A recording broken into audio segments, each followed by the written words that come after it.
ટ્રેનમાં જતું હોય અને ટ્રેનમાં જતા હતા અને એટલામાં કોઈ વ્યક્તિ ટ્રેનમાં ચડ્યો અને તમને એમ થાય કે અમે 3 તો બેઠા છીએ, આ ચોથો બેસી ન જાય, એટલે વધારે પહોળા પગ કરી અને સીટ રોકીને આપણે બેસી જઈએ કે આ બેસે નહીં.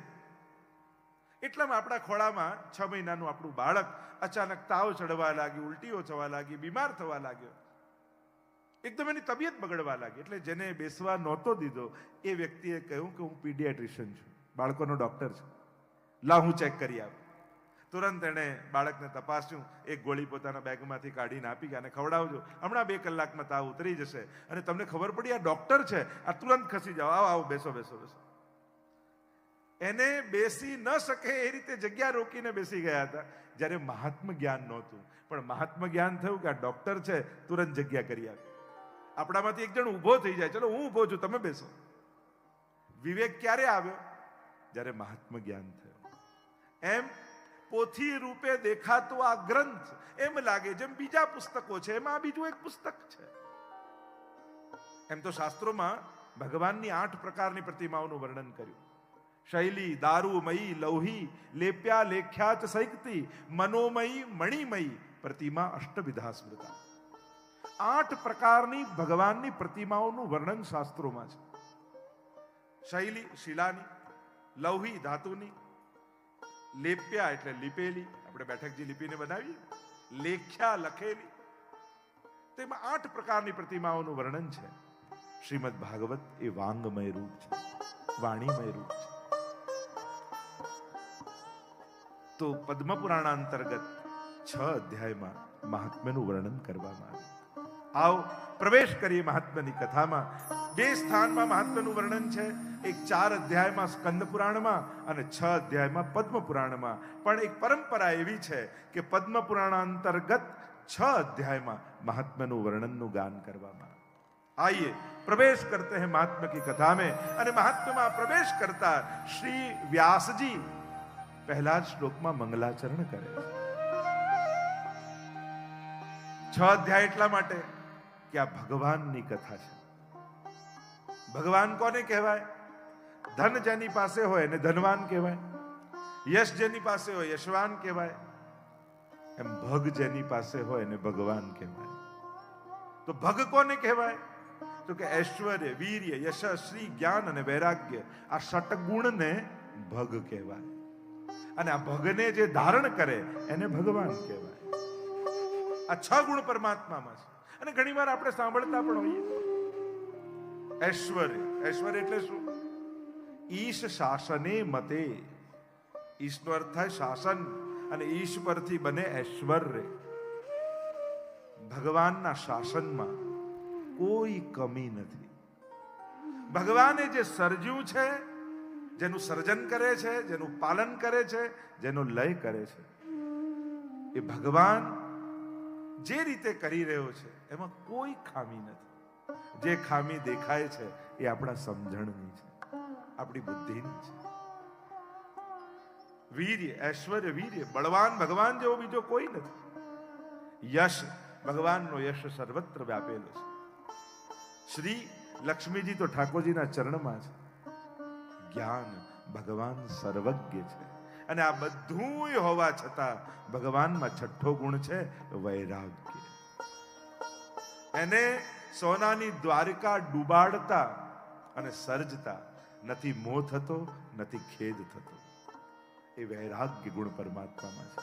તો આ 6 ગુણ વાળા ભગવાન એટલે 6 અધ્યાયની મહાત્મ્યની કથા. પહેલા શ્લોકમાં મંગલાચરણ કરી. મંગલ આચરણ વહી મંગલાચરણ. देखो, मंगल उच्चारण, मंगल विचार, मंगल आचरण, આ બધા મંગલાચરણના અનેક પ્રકાર છે.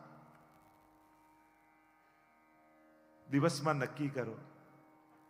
એમ તો મહાપ્રભુજી આજ્ઞા કરે છે કે વદદ ભિરેવ સતતમ, સતત ભગવત નામ લેવું. પણ નથી લઈ શકતા તો એટલું તો નક્કી કરાય ને કે દિવસમાં પહેલો શબ્દ બોલીશ એ જય શ્રી કૃષ્ણ બોલીશ, અથવા શ્રી કૃષ્ણ બોલીશ. ભગવાનના નામથી બોલવાની શરૂઆત કરીશ. આપણે જ્યાં એમ કહેવાય કે બધું ધરીને ઠાકોરજીને લેવું, હવે નથી સંભવ થતું તો એટલો નિયમ તો લેવાય ને કે સૌથી પહેલી વસ્તુ મોઢામાં જે મૂકીશ ને એ ઠાકોરજીની પ્રસાદી વસ્તુ મૂકીશ. એનાથી તો શરૂઆત થાય. જો શર્ટનું પહેલું બટન બરાબર લાગે ને તો બાકી બધા બટન બરાબર લાગી જાય, પણ જો પહેલું ખોટું લાગે ને તો બધા જ ખોટા લાગે. જેની શરૂઆત જ દિવસની ખોટી થાય એને પછી બધું ખોટું થાય. એટલે જ દિવસની શરૂઆત મંગલાના દર્શનથી કરો. અહીંયા ગામમાં આટલી હવેલીઓ બિરાજમાન છે.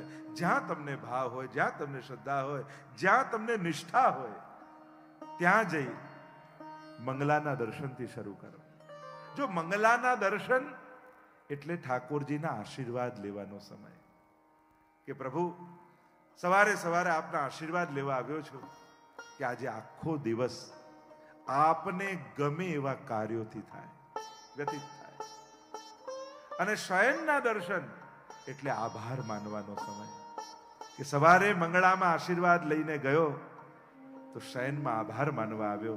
આજે આખા દિવસમાં મારાથી એવું કાંઈ ન બન્યું કે જે આપને ન ગમતું હોય. આપનો ખૂબ આભાર છે. આપે મને અપરાધોથી બચાવ્યો છે, આપે મને દોષોથી બચાવ્યો છે. મંગલાચરણ એટલે જો મંગલ રૂપ છે કોણ? મંગલમ ભગવાન વિષ્ણુ મંગલમ ગરુડધ્વજ. મંગલ રૂપ નિધાન સાવરો મંગલ રૂપ નિધાન. મંગલનો નિધિ છે પરમાત્મા.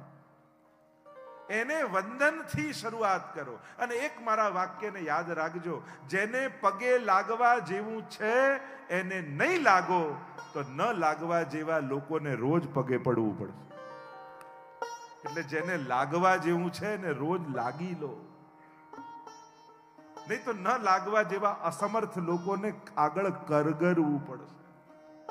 વંદન તો કોને કરાય? પ્રભુ સર્વ સમર્થો હિ તતો નિશ્ચિત તતામ વ્રજે. સર્વ સમર્થ હોય ને એની પાસે જ આશા રખાય. અસમર્થ વ્યક્તિઓ પાસે આશા રાખશો ને તો ચિંતા અને દુઃખ સિવાય બીજું કઈ મળવાનું નથી. એટલે આશ્રય સર્વ સમર્થનો કરો. વંદન પણ એક ભક્તિ છે.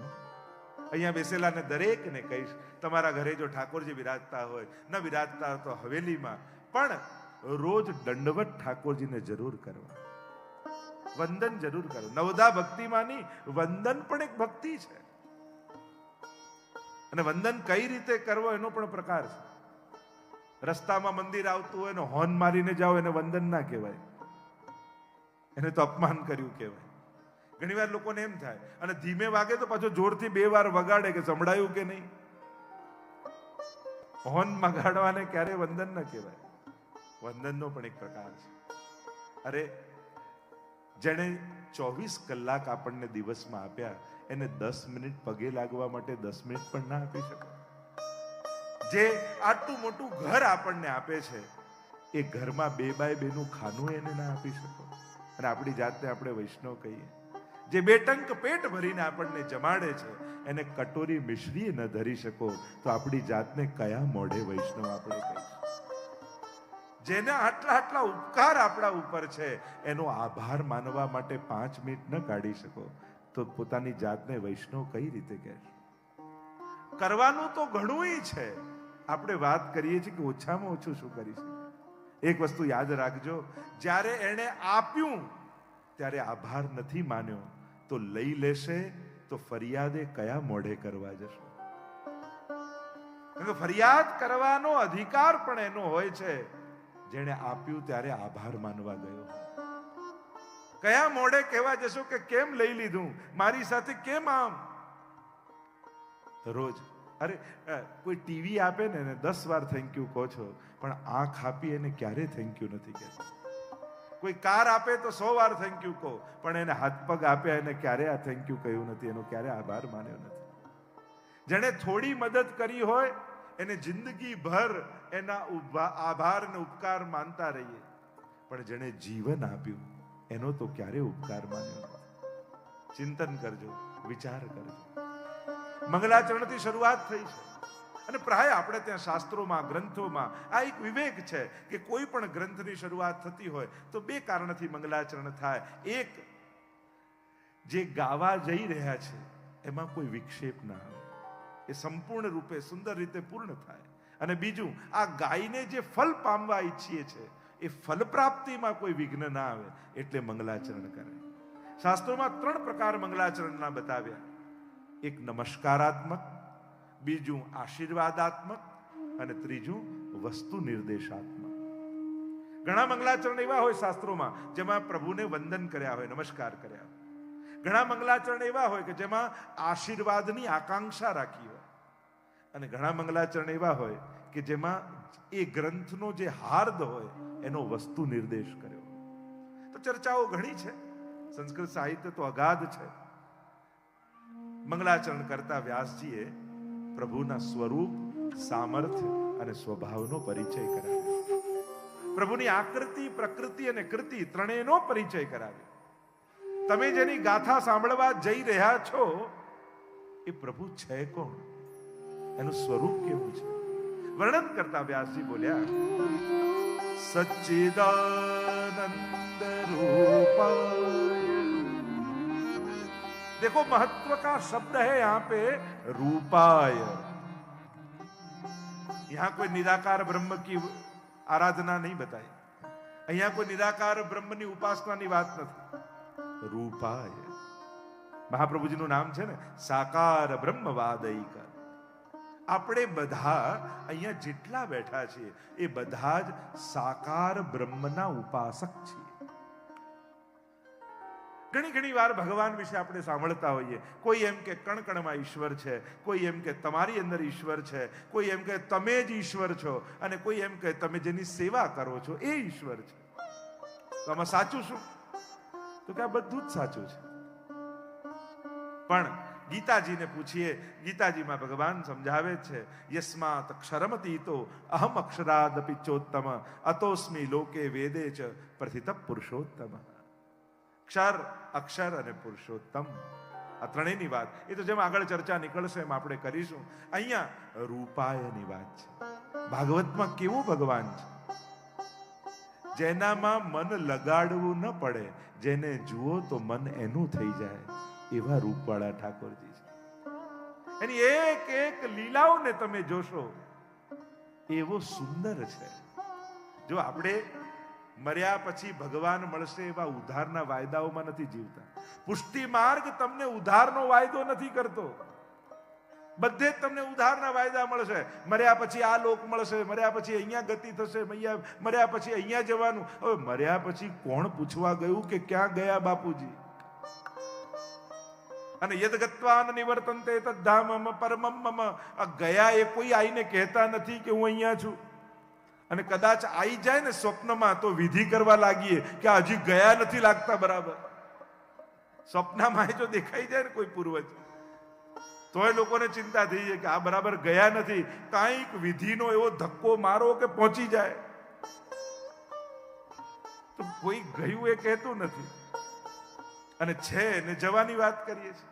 શું આને ધર્મ કહેવાય? આને અધ્યાત્મ કહેવાય? મહાપ્રભુજી કે ના, મારો માર્ગ ઉદ્ધારના વાયદાઓનો નથી. હું તો તમને આ જન્મમાં એ નંદલાલને, એ યશોદોત્સંગ લાલિતને તમારી ગોદમાં હું ખેલતો કરી દેવાનો છું.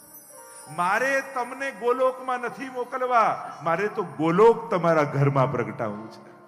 મારે તમારો મર્યા પછી વ્રજવાસ નથી કરાવવો, મારે તો ઠાકોરજી તમારા ઘરે પધરાવી તમારા ઘરને જ વ્રજ બનાવી દેવું છે. આ ફલ શ્રી મહાપ્રભુજી પુષ્ટિ માર્ગ રૂપે આપણને આપે છે.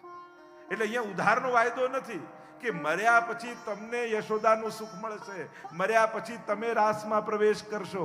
મહાપ્રભુજી કે ના, જો સાધારણ ગુરુ અને મહાપ્રભુમાં આ જ ફરક છે ને. સાધારણ ગુરુ હોય એ મર્યા પછી ભગવાન પાસે મોકલે, પણ મહાપ્રભુ મર્યા પછી પ્રભુ પાસે નથી મોકલતા. જીતા જીવંત પ્રભુને તમારી ગોદમાં ખેલતા કરી દે છે. એ શ્રી મહાપ્રભુ છે. જે પ્રભુને આપવા સમર્થ છે એ જ મહાપ્રભુ. આ પુષ્ટિ માર્ગની વિશિષ્ટતા છે. પૃથક શરણ માર્ગોપદેષ્ટા. તો રૂપાય એનો અર્થ થાય, મારે તો એવા ઠાકોરજી જોઈએ છે જે આ આંખે હું એમને જોઉં, આ કાનથી એની વહેણું સાંભળું, આ હાથથી એને ગોદમાં લઈ મારા ખોળામાં લઉં. મારે તો એવો ઠાકોરજી જોઈએ છે. આ પુષ્ટિ માર્ગનું ફળ છે. મર્યા પછી ઈશ્વરની અનુભૂતિ નહીં, જીતા જીવંત યમુનાજી અને મહાપ્રભુજીની કૃપાથી અલૌકિક સામર્થ્ય અને તનુનવત્વનું દાન આપી અને આજ દેહથી ભગવદ અનુભવ કરી લેવો. આ પુષ્ટિ માર્ગીઓનું ફળ છે, આ વૈષ્ણવતાનું ફળ છે. જો આજ ઇન્દ્રિયોની સફળતા અને સાર્થકતા બંને બે જુદી વસ્તુ છે. આંખ સ્પષ્ટ દૂરનું જોઈ લે તેમ કહેવાય કે આંખ સફળ છે, કે એને દૂરનું દેખાય છે, એની સફળતા આંખની કે એને સ્પષ્ટ અને દૂરનું દેખાય છે. પણ આ જ આંખ ઠાકોરજીના દર્શન કરી લે તો એ આંખની સાર્થકતા કહેવાય. સફળતા તો બધા જ સિદ્ધ કરે છે, સાર્થકતા ભગવદીઓ સિદ્ધ કરે છે. તમારા ઇન્દ્રિયોની સાર્થકતા શ્રીમદ ભાગવતજી સિદ્ધ કરશે. ધન્યા સ્વમૂઢ મતયોપી હરિણ્ય એતા યાનંદ નંદન મુપાત વિચિત્ર વેશમ આકર્ણ વેણુ રણિતમ સહ કૃષ્ણ સારા પૂજામ દધુ વિરચિતામ પ્રણયાવલોકૈ. વેણુ ગીતમાં હરણીઓનું વર્ણન કરે છે ગોપીઓ. અરે જુઓ તો ખરા, આ મૂળ પશુ પણ એની આંખમાં અમને પ્રેમ દેખાય છે, કારણ કે પોતાની આંખે ઠાકોરજીના દર્શન કરી રહી છે. આંખ જુએ એ સફળતા, પણ ભગવાનને જોઈ લે એની સાર્થકતા. કાન સાંભળે, સ્પષ્ટ સાંભળે એની સફળતા, પણ આ કર્ણ ભગવાનની કથા સાંભળી જન્મ મરણના ચક્કરમાંથી તમને છોડાવી દે તો આ કાનની સાર્થકતા કહેવાય. આ પગ સારી રીતે દોડે ને ચાલે એ સફળતા, પણ આ પગ ચાલીને વ્રજમાં યાત્રા કરી આવે એની સાર્થકતા કહેવાય. એટલે શ્રીમદ ભાગવતની યાત્રા એ સફળતામાંથી સાર્થકતા સુધીની યાત્રા છે. સફળ ઇન્દ્રિયો કરી આપણે, પણ સાર્થક ત્યારે જ કહેવાશે જ્યારે આ ઇન્દ્રિયો દ્વારા ભગવાનનો અનુભવ કરી લઈએ.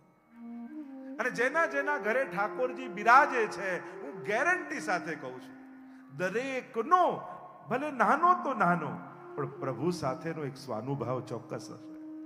ભલે થોડી ક્ષણ માટેનો હોય, બે ક્ષણ એવું લાગ્યું હોય તો ઠાકોરજી મારી સામે હસે છે, ઠાકોરજી આજે નારાજ લાગે છે, પ્રભુ આજે ઉદાસ લાગે છે, પ્રભુ આજે પ્રેમથી આરોગ્ય લાગે છે, ઠાકોરજીએ તો સ્વપ્નમાં આજે આવો અનુભવ કરાવ્યો. દરેકનો નાનો તો નાનો પણ કંઈક અનુભવ જરૂર હશે. આપણા માટે ઠાકોરજી કોઈ કલ્પના નથી, પણ આપણો અનુભવ છે, કારણ કે આપણે એને અનુભવ્યા છે. એનો સાક્ષાત કોઈ ને કોઈ પ્રકારથી સ્વાનુભાવનો અનુભવ આપણે કર્યો છે. એટલે ભગવાન છે એને આપણા માટે કોઈ સાબિત કરવાની જરૂર નથી, કારણ કે આપણા માટે તો એ અનુભવનો વિષય છે. શ્રીમદ ભાગવત એ સફળતામાંથી સાર્થકતાની યાત્રા કરાવશે.